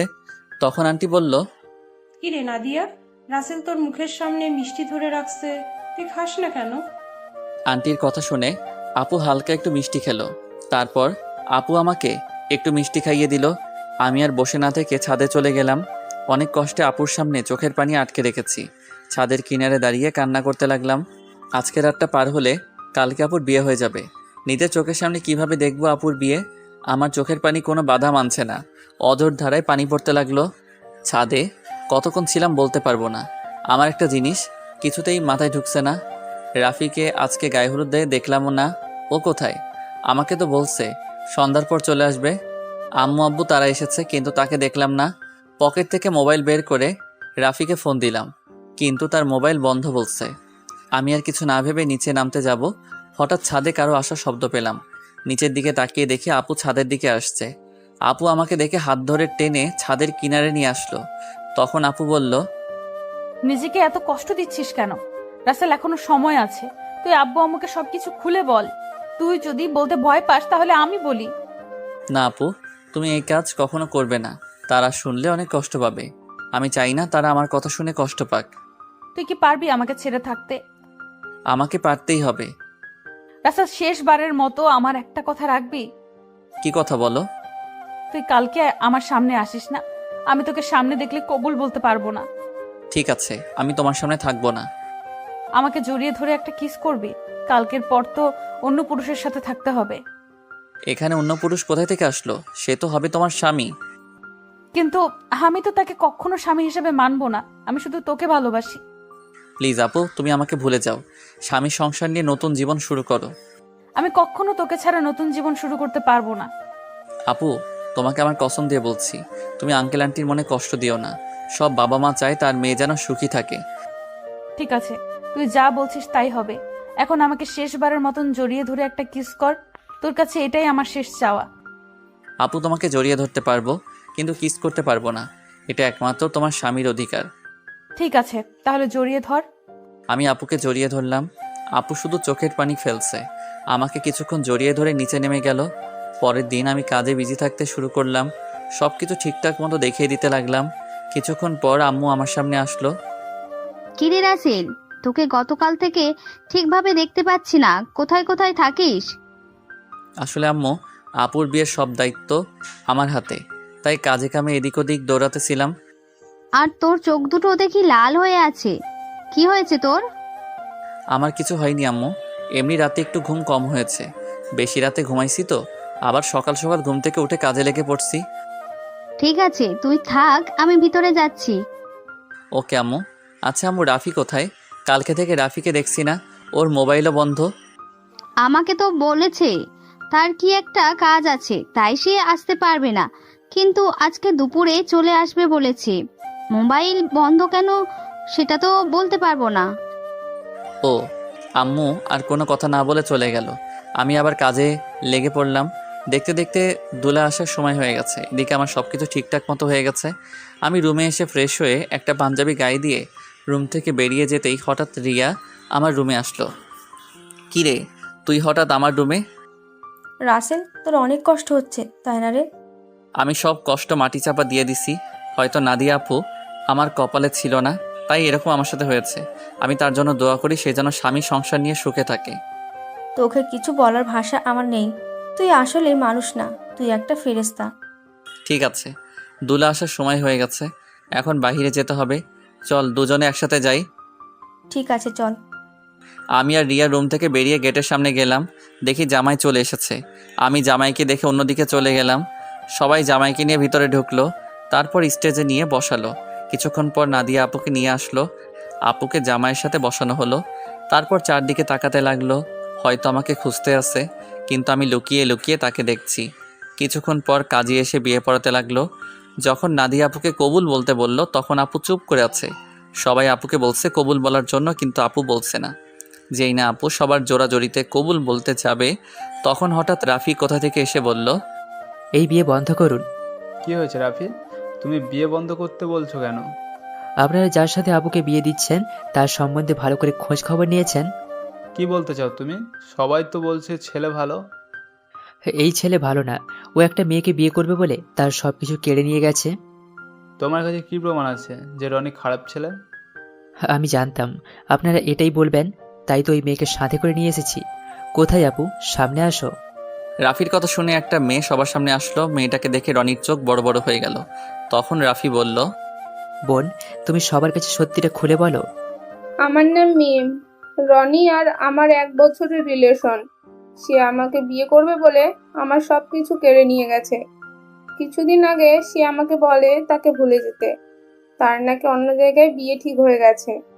আমার সাথে নাকি প্রেমের অভিনয় করেছে। আমার ছেলে যে তোমার সাথে খারাপ কিছু করেছে তার কি প্রমাণ আছে? আমার মোবাইলে আমার আর রনির একসাথে ছবি আছে এবং কিছু নেগেটিভ ছবিও আছে, চাইলে দেখতে পারেন। বলে মোবাইলটা রনির বাবার হাতে দিল। তখন রনির আব্বু বলল, আমি তোমাদের দুজনের ছবি শুধু দেখেছি, আর ওগুলো দেখতে চাই না। রহমান সাহেব, আপনি আমাকে ক্ষমা করে দিন। আমি জানতাম না আমার ছেলে এত খারাপ। যদি জানতাম তাহলে কখনো আপনার মেয়ের জন্য বিয়ের প্রস্তাব নিয়ে আসতাম না। আমি আজকে ওদের দুজনকে বিয়ে দিব। পারলে আমাকে মাফ করে দিবেন। এই বলে রনির বাবা মিম এবং রনিকে নিয়ে তারা বাসা থেকে বেরিয়ে গেল। সবাই এখন চিন্তা করছে নাদিয়ার কি হবে। তখন আঙ্কেল বলল, এখন আমার মেয়েটার কি হবে? এখন ওকে কে বিয়ে করবে? তখন রাফিয়া রিয়া আঙ্কেলের সামনে গিয়ে বলল, আঙ্কেল, আপনি করে চিন্তা করবেন না, আপুর বিয়ে আজকে এবং এখনই হবে। তুমি কি বলছো রাফি আমার মেয়েকে বিয়ে করবে? মামি, ছেলে আমাদের এবং আপনাদের সবার পরিচিত। আমি তোর কথা কিছুই বুঝলাম না। তুই কার কথা বলছিস রিয়া? সে আর কেউ নয়, আমি রাসেলের কথা বলছি। রাসেল আর নাদিয়া আপু দুজন দুজনকে পাগলের মতো ভালোবাসে। শুধু আপনাদের সুখের কথা চিন্তা করে নিজের ভালোবাসা কোরবানি দিতে চেয়েছে। মামা, তুমি ওকে রাস্তা থেকে তুলে এনে নিজের বাসায় ঠাঁই দিচ্ছ, তাই তোমাদের নুন খেয়ে তোমাদের মনে কষ্ট দিতে চাইনি। আমি আপনাকে সব কিছু খুলে বলি। আঙ্কেল রাফির কথা শুনে আমার সামনে এসে ঠাস ঠাস করে একটা থাপ্পড় মেরে বলতে লাগলো, নিজেকে খুব মহান মনে করছিস তাই না? আমি কি কখনো তোর চাওয়া পাওয়া অপূর্ণ রেখেছি? তোকে আমি বাইরের ছেলে মনে করেছি? তুই কেন এমন করছিস? আমি তোমাদের সাথে প্রতারণা করতে পারবো না। আমি আপনাদের দুজনকে সবসময় নিজের মা বাবার মতো দেখে এসেছি।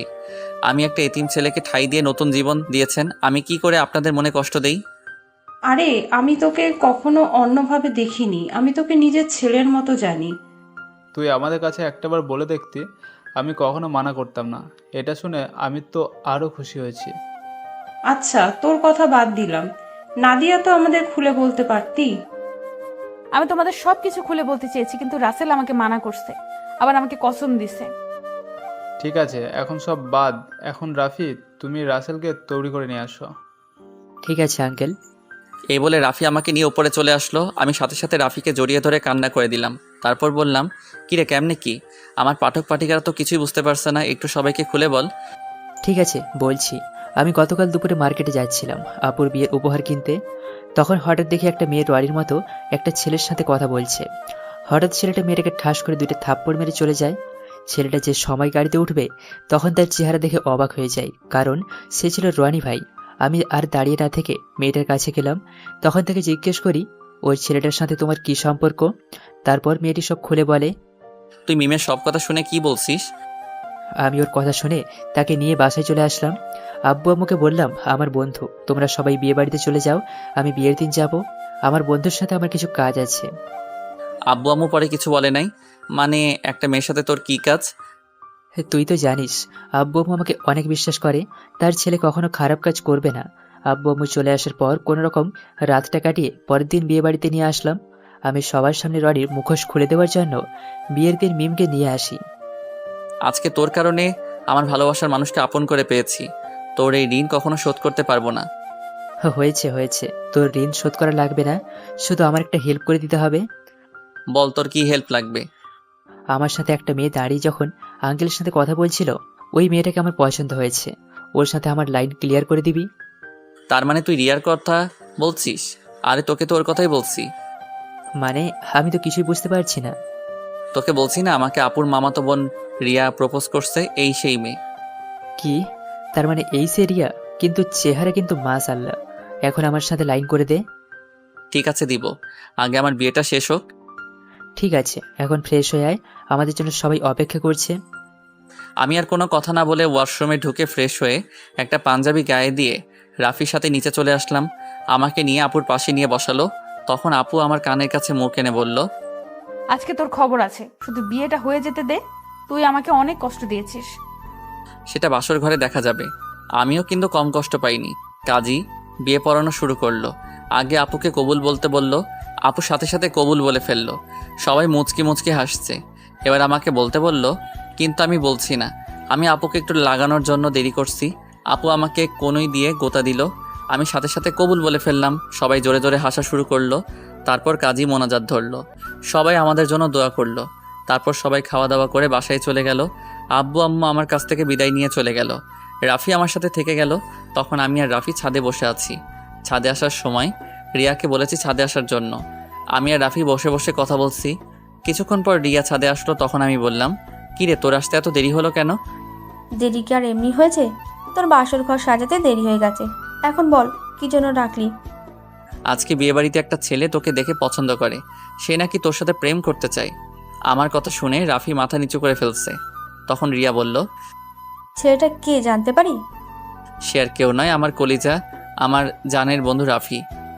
ও তাই নাকি? তাহলে ও না বলে তোকে বলতে বলছে কেন? আসলে আজ পর্যন্ত রাফি কোনো মেয়ের সাথে প্রেম করে নাই। কেন জানি তোকে দেখে পছন্দ হয়, কিন্তু লজ্জার কারণে বলতে পারছে না। তাই আমাকে বলল তোর সাথে লাইন করে দেওয়ার জন্য। ঠিক আছে, তুই রুমে যা। আপু রুমে তোর জন্য অপেক্ষা করছে বাসর ঘরে। আমার অনেক ভয় করছে রে। এত ভয় কিসের? বিড়ালটা ঠিক মতো মারিস। এই বিড়াল আবার কোথা থেকে আসলো? সেটা বাসর ঘরে গেলে আপু তোকে দেখিয়ে দেবে। এখন তুই যা, আমি ওর সাথে কথা বলবো। আচ্ছা ঠিক আছে, যাচ্ছি। আমার বন্ধুর যেন কিছু না হয়, তাহলে কিন্তু তোর মাথা ফাটিয়ে ফেলবো। ওই আমার জামাইয়ের সাথে আমি যেটা করি তোর সমস্যা কি? কি? তার মানে তুই রাজি?